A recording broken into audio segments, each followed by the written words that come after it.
Dear students, last class we discussed about nucleus and nucleolus. Now in this class we will discuss about chromatin fiber and chromosome.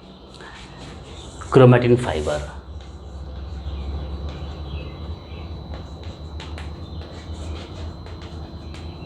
Chromatin fiber we also call is at chromatin thread.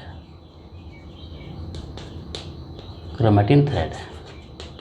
We also call it as chromatin thread. Chromatin fiber is also known as chromatin thread. And next we will discuss about chromosomes. Chromosome. First of all, we will discuss about the chromatin fiber. Chromatin fiber we have discussed earlier that chromatin fiber is present in the nucleus, and chromatin fiber was first of all discovered by Fleming. It was first of all discovered by Fleming. It is generally a thread-like structure. This chromatin thread is a thread-like structure. वैसा structure है thread-like.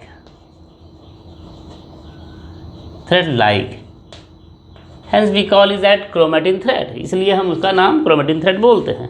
Chromatin thread is of two type. Chromatin thread दो प्रकार के होते हैं. Chromatin thread is of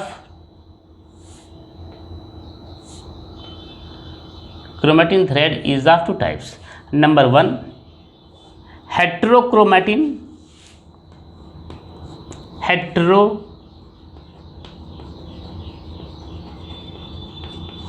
And second one is the euchromatin.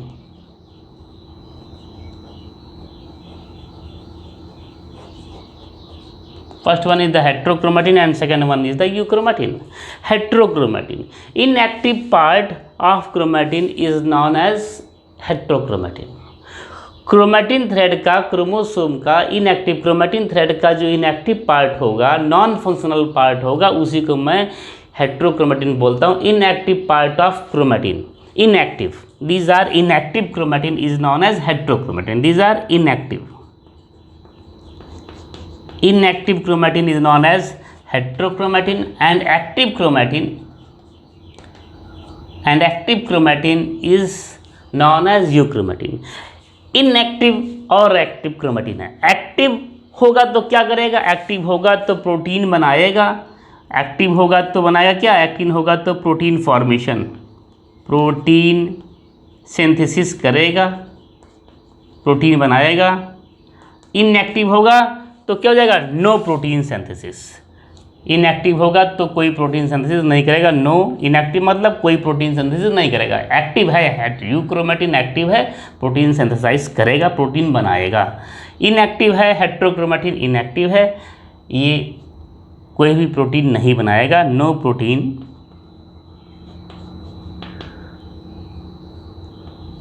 Synthesis. This will not form any protein. Heterochromatin is of two types. Heterochromatin दो प्रकार के हैं. पहला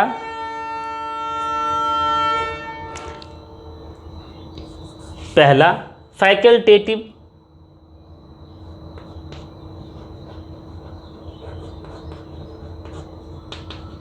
दूसरा constitutive.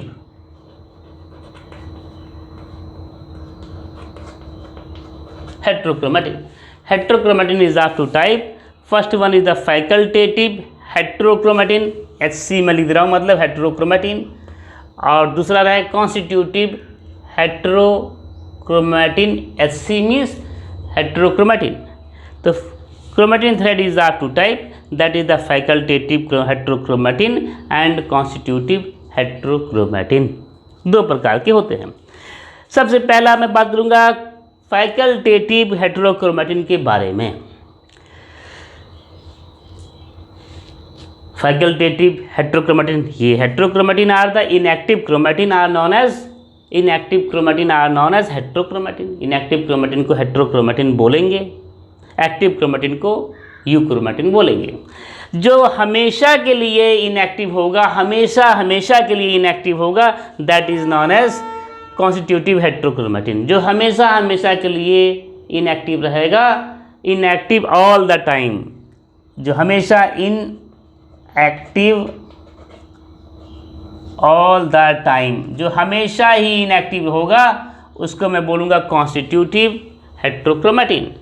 Inactive all the time, जो हमेशा के लिए इनएक्टिव होगा, वो उसको मैं बोलूँगा कॉन्स्टिट्यूटिव हेट्रोक्रोमेटिन। फैकल्टेटिव क्या है? इनएक्टिव होगा तो हेट्रोक्रोमेटिन, हमेशा के लिए इनएक्टिव होगा हेट्रोक्रोमेटिन। अगर कुछ शॉर्ट टाइम के लिए इनएक्टिव हो जाए, वेरी लिटिल टाइम के लिए एक्टिव हो जाए, बाद में पूरा आजीवन लाइफ लॉन्ग इनएक्टिव हो, it becomes active for a very small interval of time and later on it becomes inactive, then such chromatin is known as facultative heterochromatin। Inactive ये भी होगा लेकिन बहुत कम समय के लिए एक्टिव हो जाएगा। इनएक्टिव है लेकिन बहुत कम समय के लिए एक्टिव होता है, इसी को मैं बोलता हूँ facultative heterochromatin. Active for only a very little time, active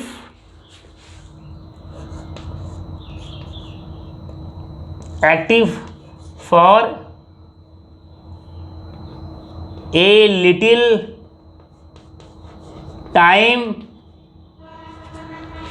active for a little time, then becomes inactive। उसके बाद क्या हो जाएगा? then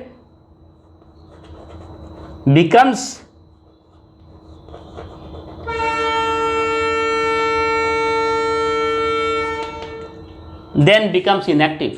दिख रहा है? देन बिकम्स इनएक्टिव, बहुत कम समय के लिए एक्टिव होगा और उसके बाद जीवन पर्यंत के लिए इनएक्टिव हो जाएगा। ऐसे को मैं बोलूँगा फैकल्टेटिव हेट्रोक्रोमेटिन। हमेशा कभी भी एक छोटे समय के लिए भी small, even this will not become active even for a small interval of time, जिसको मैं बोलूँगा कॉन्स्टिट्यूटिव हेट्रोक्रोमेटिन। तो मैं बात किया हेट्रोक्रोमेटिन के बारे में। मैं बात किया क्रोमेटिन फाइबर के बारे में। Chromatin fibre is also known as chromatin thread because it is thread like in structure, इसलिए क्रोमेटिन थ्रेड बोलते हैं। Chromatin thread was first of all reported by Fleming. सबसे पहले किसने रिपोर्ट किया? इसको फ्लेमिंग साहब ने रिपोर्ट किया। थ्रेड लाइक स्ट्रक्चर होता है। Chromatin thread is of two type, that is the heterochromatin and euchromatin।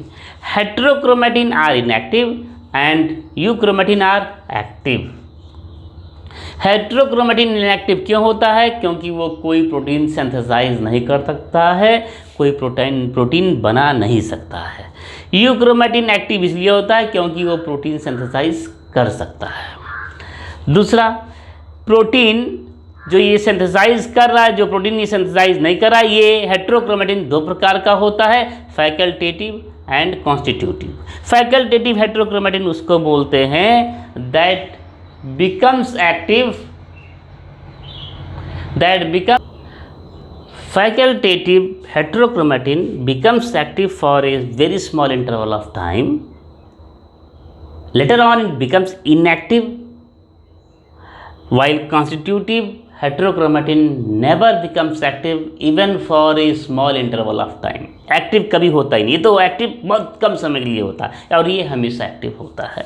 Euchromatin is always active, हमेशा एक्टिव होगा। Now we will discuss about chromosome. अब मैं क्रोमोसोम के बारे में डिस्कस करूँगा। क्रोमेटिन थ्रेड मैंने बताया हूँ थ्रेड लाइक स्ट्रक्चर है। These are chromatin thread are generally thread like structure। These are generally found in a pair and both the chromatin thread are parallel to each other। ये दोनों के दो chromatin thread है, दोनों chromatin thread एक दूसरे के पैरेलल हैं। क्रोमेटिन थ्रेड है, ये दोनों क्रोमेटिन थ्रेड एक दूसरे के पैरेलल होता है। But at one point this cuts each other, लेकिन एक जगह है जहाँ पर ये दोनों आपस में एक दूसरे कट करते हैं, but at one point these cuts each other and this point is known as centromere. This point is known as centromere.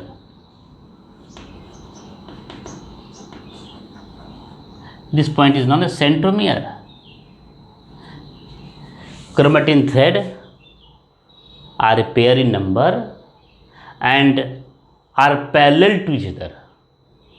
बराबर दूरी पर हैं, parallel to each other. At one point this cut each other, एक जगह पर ये दोनों आपस में कट करते हैं. एंड फॉर्म से नोड लाइक स्ट्रक्चर, और एक गांठ बना लेते हैं और एक नोड बना लेते हैं. This node is known as, जहाँ पर दोनों क्रोमेटिन आपस में कट करते हैं एक नोड बना लेते हैं, उसको मैं सेंट्रोमियर बोलता हूँ. क्रोमेटिन थ्रेड के किनारे किनारे chromatin thread gather some cytoplasm like structure. Chromatin thread अपने किनारे किनारे कुछ साइटोप्लाज्म लाइक स्ट्रक्चर बना लेते हैं. क्रोमेटिन थ्रेड अपने चारों तरफ कुछ साइटोप्लाज्म लाइक स्ट्रक्चर बना लेते हैं और इसको मैं साइटोप्लाज्म लाइक स्ट्रक्चर बना लेते हैं. Which is covered, chromatin thread अपने किनारे किनारे कुछ साइटोप्लाज्म लाइक स्ट्रक्चर बना लेते हैं और एक मेम्ब्रेन के द्वारा कवर होते हैं. इस मेम्ब्रेन को मैं एक मेम्ब्रेन के द्वारा कवर होते हैं. इस मेम्ब्रेन को मैं बोलता हूँ pellicle membrane. Pellicle, PELLI, pellicle, साफ लिख दो पेलिकल, PELLICLE, पेलिकल. और इसका जो साइटोप्लाज्म है this is known as chromosome का साइटोप्लाज्म को बोलेंगे क्रोमोप्लाज्म, CHROM, क्रोमोप्लाज्म.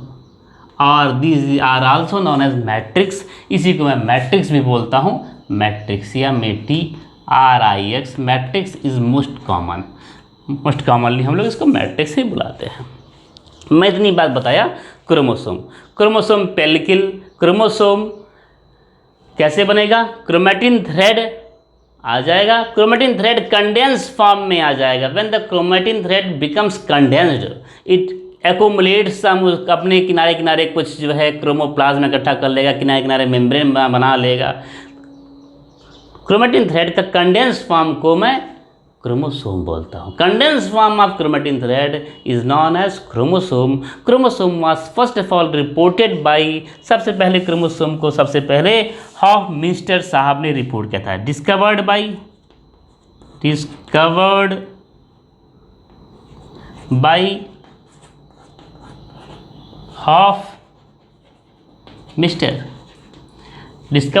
हॉफमिस्टर. सबसे पहले रिपोर्ट किया था किसने?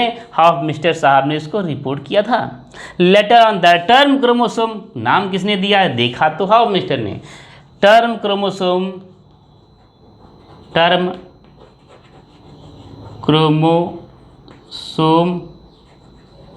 Was given by, term chromosome किसने दिया? Term chromosome was given by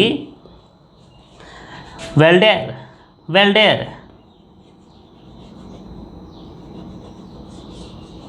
term chromosome was given by Waldeyer साहब ने टर्म क्रोमोसोम दिया. तो मैं इतनी बात मैंने बताया. क्रोमेटिन थ्रेड कंडेंस फॉर्म में आ जाता है, क्रोमेटिन फाइबर कंडेंस फॉर्म में आता है, अपने किनारे किनारे कुछ साइटोप्लाज्म इकट्ठा कर लेता है, या उस साइटोप्लाज्म को मैं क्रोमोप्लाज्म बोलता हूँ या मैट्रिक्स बोलता हूँ. और किनारे किनारे एक दीवार भी बना लेता है, एक मेम्ब्रेन बना लेता है. उस मेम्ब्रेन को मैं पेलिकल बोलता हूँ. Pellicle is made up of protein. Pellicle किस चीज़ का बना हुआ था? एक प्रोटीन का बना हुआ होता है. That protein is known as pelisin. ऐसे प्रोटीन को मैं पेलिसिन बोलता हूँ. मैं लिख देता हूँ पेलिसिन. पेलिकल किस चीज़ का बना होगा? पेलिसिन नाम के प्रोटीन का पेलिकल बना हुआ होता है. तो इतनी बात मैंने बताया. क्रोमेटिन थ्रेड, दो क्रोमेटिन थ्रेड पाए जाते हैं. दोनों क्रोमेटिन थ्रेड एक दूसरे के पैरेलल होंगे, समांतर होंगे. एक जगह पर at one point both the chromatin thread cuts each other. एक जगह पर दोनों क्रोमेटिन थ्रेड एक दूसरे को कट करेगा and that place is known as centromere. उस जगह को मैं सेंट्रोमियर बोलता हूँ. At the place of centromere जहाँ पर पाया जाएगा वहाँ पर पेलिकल की दीवार धसी हुई होती है. मैं फिगर में यहाँ पर देख रहा हूँ, यहाँ पर सेंट्रोमियर पाया जा रहा है. सेंट्रोमियर की जगह पर कोई भी क्रोमोप्लास्ट या मैट्रिक्स नहीं है. यहाँ पर क्रोमोप्लास्ट साइटोप्लाज्म जो है इसका क्रोमोसोम का या मैट्रिक्स है, ये मैट्रिक्स जो होता है ये नहीं पाया जा रहा है। जहाँ सेंट्रोमियर है वहाँ पर पेलिकल की दीवार धंस गई है। दिस कॉन्स्ट्रिक्शन, इस धसान को, इस कॉन्स्ट्रिक्शन को मैं बोलता हूँ primary constriction. This constriction is known as primary constriction, PRIMARY, primary constriction. इस धसान को, इस कॉन्स्ट्रिक्शन को मैं प्राइमरी कॉन्स्ट्रिक्शन बोलता हूँ। इस धसान को मैं प्राइमरी कॉन्स्ट्रिक्शन बोलता हूँ। This constriction is known as primary constriction. अगर किसी अन्य स्थान पर पेलिकल की दीवार धंस जाती है तो उसको मैं सेकेंडरी कॉन्स्ट्रिक्शन बोलता हूँ।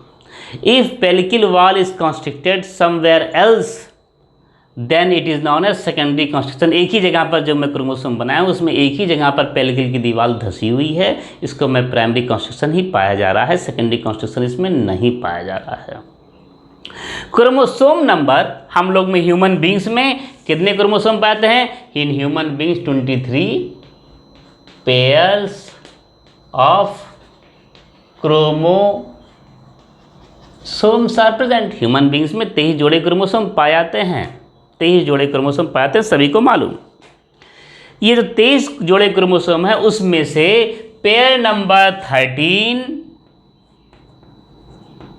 14, 15, 21 एंड 22, पेयर नंबर 13, 14, 15, 21 एंड 22, इतने जोड़े क्रोमोसोम हैं। 5 जोड़े हैं, जोड़ा 23, हम ह्यूमन बींग्स में 23 जोड़े क्रोमोसोम पाए जाते हैं, जिसमें जोड़ा नंबर 13, जोड़ा नंबर 14, जोड़ा नंबर 15, जोड़ा नंबर 21, जोड़ा नंबर 22। 13वें, 14वें, 15वें, 21वें और 22वें जोड़े में क्रोमोसोम के बाहर, क्रोमोसोम के एक एंड पर, कौन से जोड़े में? हम लोग ह्यूमन बींग्स में 23 जोड़ा क्रोमोसोम पाते हैं। सभी जोड़े क्रोमोसोम में क्या होंगे? सभी जोड़े क्रोमोसोम में एक प्राइमरी कॉन्स्ट्रिक्शन होगा। लेकिन जोड़ा नंबर 13वें, 14वें, 15वें, 21वें और 22वें जोड़े में ये क्रोमोसोम, क्रोमेटिन थ्रेड कुछ और लंबा होगा और यहाँ पर पेलिकल की दीवार और धंस जाएगा। अगर सेंट्रोमियर पे जो पेलिकल की दीवार धंसती है उसको मैं प्राइमरी कॉन्स्ट्रिक्शन बोलता हूँ। अगर कहीं और धंसेगी तो उसको मैं बोलता हूँ सेकेंडरी कॉन्स्ट्रिक्शन। यहाँ पर पेलिकल की दीवार और धंस जाती है और इसको मैं यहाँ पर बोलता हूँ सेकेंडरी कॉन्स्ट्रिक्शन। सेकेंडरी कॉन्स्ट्रिक्शन,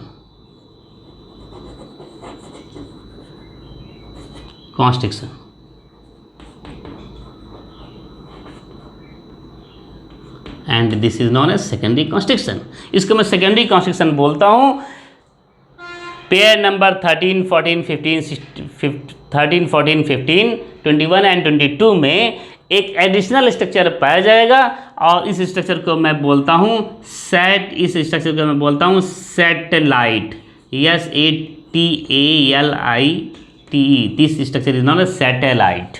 इस स्ट्रक्चर को मैं सैटेलाइट बोलता हूँ। इसके अंदर क्रोमेटिन थ्रेड जो है इन द सैटेलाइट में जो क्रोमेटिन थ्रेड है is highly condensed. In the satellite chromatin thread is highly condensed.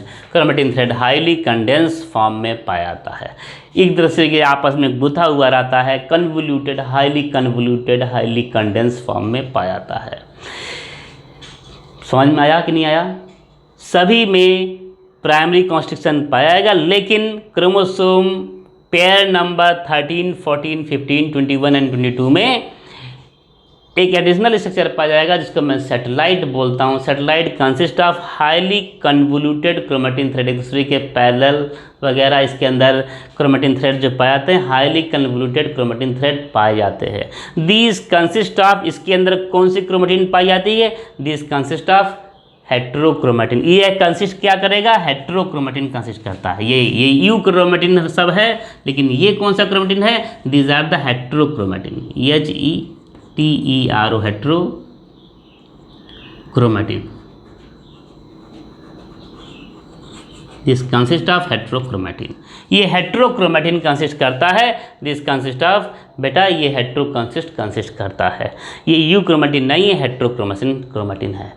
तो वो क्रोमोसोम जो कि सैटेलाइट क्रोमोसोम से कहें, 23 जोड़ा क्रोमोसोम पाता है। जोड़ा नंबर 13, 14, 15, 21, 22 में सैटेलाइट पाया जाता है, एडिशनल पाया जाता है, एडिशनल स्ट्रक्चर पाया जाता है। ऐसे क्रोमोसोम जो कि सैटेलाइट कंसिस्ट करें, such a chromosome is known as SAT chromosome. ऐसे क्रोमोसोम को मैं सैट क्रोमोसोम बोलता हूँ। SAT chromosome, CHRO, SAT chromosome कहाँ पर पाते हैं? जोड़ा नंबर 13, 14, 15, 21, 22 में कौन सा क्रोमोसोम पाया जाएगा? Sat chromosome.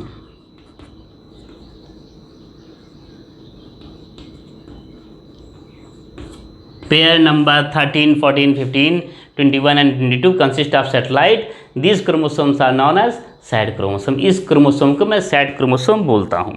मैं इतनी बात क्रोमोसोम के बारे में बात किया। मैं यहाँ हेट्रोक्रोमेटिन के बारे में यहाँ पर बात किया हूँ। हेट्रोक्रोमेटिन के बारे में बताया। हेट्रोक्रोमेटिन दो प्रकार के होते हैं, एक फैकल्टेटिव, दूसरा कॉन्स्टिट्यूटिव। फैकल्टेटिव मतलब कुछ थोड़े ही समय के लिए वो एक्टिव हो जाए तो उसको फैकल्टेटिव बोलते हैं। हमेशा उसके बाद इनएक्टिव हो जाएगा तो उसको फैकल्टेटिव बोलते हैं। कॉन्स्टिट्यूटिव हमेशा के लिए इनएक्टिव होगा। फैकल्टेटिव का एग्जांपल मैं देता हूँ। फैकल्टेटिव जो ऐसा क्रोमोसोम जो कि बहुत कम समय के लिए एक्टिव हो, ऐसा क्रोमेटिन थ्रेड जो कि बहुत कम समय के लिए एक्टिव हो, उसको मैं उसके बाद हमेशा के लिए इनएक्टिव हो जाएगा, लेकिन बहुत कम समय के लिए एक्टिव हो रहा है। इसका एग्जाम्पल है बार बॉडी। इसका एग्जाम्पल है बार बॉडी। मैं इसको रब कर, इसका एग्जाम्पल है बार बॉडी। इसका हेट्रोक्रोम फैकल्टेटिव का एग्जाम्पल है बार बॉडी। बार बॉडी, बार बॉडी क्या होता है? फीमेल्स में, females consist of 2 X chromosome. Females में 2 एक्स क्रोमोसोम पाए जाते हैं। Females consist of 2 X chromosome. Females के अंदर 2 एक्स क्रोमोसोम पाए जाते हैं। 1 chromosome, 1 x chromosome becomes active for a very short interval of time. Females में 2 एक्स क्रोमोसोम पाए जाते हैं। इसका फैकल्टेटिव का एग्जाम्पल है, फैकल्टेटिव क्रोमेटिन थ्रेड का एग्जाम्पल है, फैकल्टेटिव हेट्रोक्रोमेटिन का एग्जाम्पल है बार बॉडी। इसका एग्जाम्पल क्या है? Barr body. बार बॉडी क्या होता है? ह्यूमन फीमेल्स में 2 एक्स क्रोमोसोम पाई जाती हैं। In human females 2 X chromosome are found. ये दोनों एक्स क्रोमोसोम में से एक एक्स क्रोमोसोम बहुत कम समय के लिए एक्टिव होता है और बाद में एक एक्स क्रोमोसोम बहुत कम समय के लिए एक्टिव होता है और बाद में न्यूक्लियर मेम्ब्रेन के पास आकर के इस तरीके से एक कंडेंस स्ट्रक्चर बना करके चिपक जाता है। It is attached. ये जो है एक 2 एक्स क्रोमोसोम है। एक एक्स क्रोमोसोम एक एक्स क्रोमोसोम बहुत कम समय के लिए एक्टिव होगा और उसके बाद जो है कंडेंस स्ट्रक्चर बना करके न्यूक्लियर मेम्ब्रेन के पास आकर के चस्पा हो जाएगा, अटैच हो जाएगा। यहाँ पर आकर के न्यूक्लियर मेम्ब्रेन के साथ क्या जा रहा है? यहाँ न्यूक्लियर मेम्ब्रेन के साथ अटैच हो जा रहा है। कुछ देर के लिए ये एक एक्स क्रोमोसोम, 2 ह्यूमन फीमेल्स में 2 एक्स क्रोमोसोम पाई जाती है। एक एक्स क्रोमोसोम हमेशा के लिए एक्टिव रहेगा, लेकिन एक एक्स क्रोमोसोम कुछ समय के लिए ही एक्टिव होगा और बाद में एक कंडेंस स्ट्रक्चर बना करके न्यूक्लियर मेम्ब्रेन से अटैच हो जाता है। दिस कंडेंस स्ट्रक्चर और ये इनएक्टिव एक्स क्रोमोसोम हो जाता है। थोड़ी देर के लिए 2 एक्स क्रोमोसोम पाया जाएगा। एक एक्स क्रोमोसोम कुछ देर के लिए ही एक्टिव होगा और बाद में वो इनएक्टिव हो जाएगा। This is known as Barr body. इसी को मैं बार बॉडी बोलता हूँ। This is known as Barr body. यही है Barr body.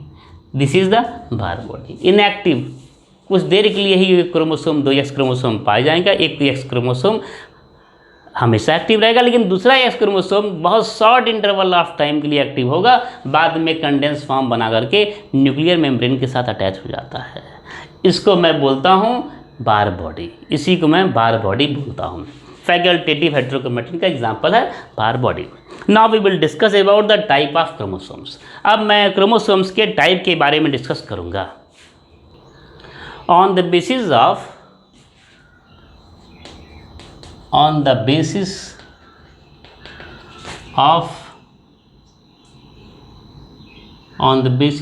position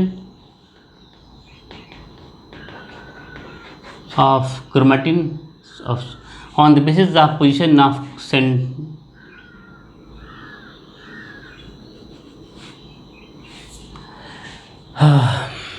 on the basis of position of centromere,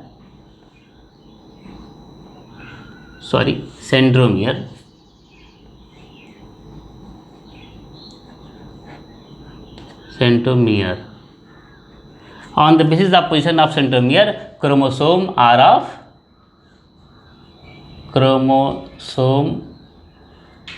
of 4 types. Chromosome 4 types. Centromere के पोजीशन पर क्रोमोसोम 5 प्रकार के होते हैं। मैंने बताया था 2 क्रोमैटिन थ्रेड पाए जाते हैं। ये दोनों क्रोमैटिन थ्रेड आपस में एक जगह पर कट जाएगा, जहाँ पर दोनों आपस में एक दूसरे क्रॉस करेंगे, उसको मैं सेंट्रोमियर बोलता हूँ। This place is known as centromere. Centromere के पोजीशन पर, सेंट्रोमियर के बेसिस पर, पोजीशन के बेसिस पर क्रोमोसोम 4 प्रकार के होते हैं। If the centromere is present in the middle, अगर सेंट्रोमियर बीचों बीच में पाया जाए, देन द क्रोमोसोम, अगर सेंट्रोमियर बीचों बीच में पाया जा रहा है, then it is known as metacentric, then the chromosome is known as metacentric. If the chromosome is not present exactly in the centre, अगर सेंट्रोमियर एकदम से एग्जैक्टली सेंटर में नहीं पाया रहा है, कुछ कम ज़्यादा करके पाया रहा है, एक तरफ ज़्यादा हो गया, एक तरफ कम हो गया, इधर कम हो गया, इधर ज़्यादा हो गया, बीच में नहीं, लमसम बीच में, लगभग बीच से थोड़ा सा कम थोड़ा सा ज़्यादा हो, तो उसको बोलेंगे सब मेटासेंट्रिक, सब metacentric. If the centromere is present exactly in the middle, then it is known as metacentric. If the centromere is present close by the middle, if the centromere is present close by the middle, then it is known as submetacentric. If the centromere is present towards an end, if the centromere is present towards an end, centromere एक किसी end की तरफ पाया जाएगा, if the centromere is present towards an end, then it is known as telocentric.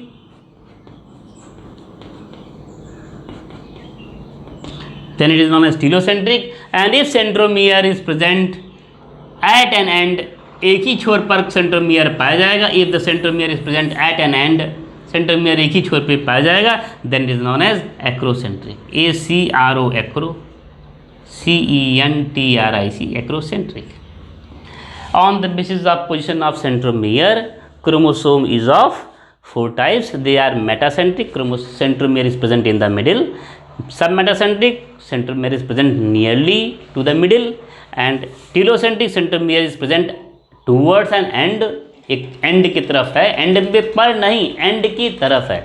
If the centromere is present towards an end, then it is known as telocentric. If the centromere is present at an end, then it is known as acrocentric. Now we will discuss the type of chromosome on the basis of number of centromere, on the basis type of chromosome on the basis of number of centromere, type of chromosome on the basis of centromere. If centromere is not present, अगर centromere पाया ही नहीं जाएगा तो उसको बोलेंगे eccentric.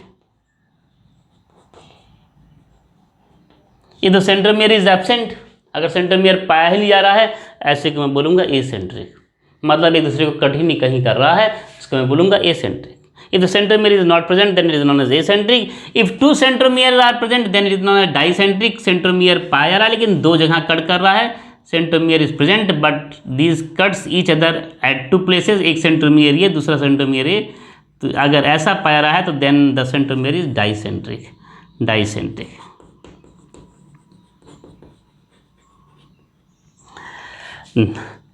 Now up to now we have discussed all about the chromatin fiber, chromosome and the type of chromosome. हम लोगों ने डिस्कस किया क्रोमेटिन फाइबर के बारे में, उसके टाइप के बारे में, क्रोमोसोम के बारे में, उसके टाइप के बारे में, अब तक हम लोगों ने डिस्कस किया। Now in the next class we will discuss about the endomembrane system. Next class में अब हम लोग एंडोमेम्ब्रेन सिस्टम के बारे में डिस्कस करेंगे। Okay, thank you. If you like this video then you share it among all your friends. Okay, thank you, bye.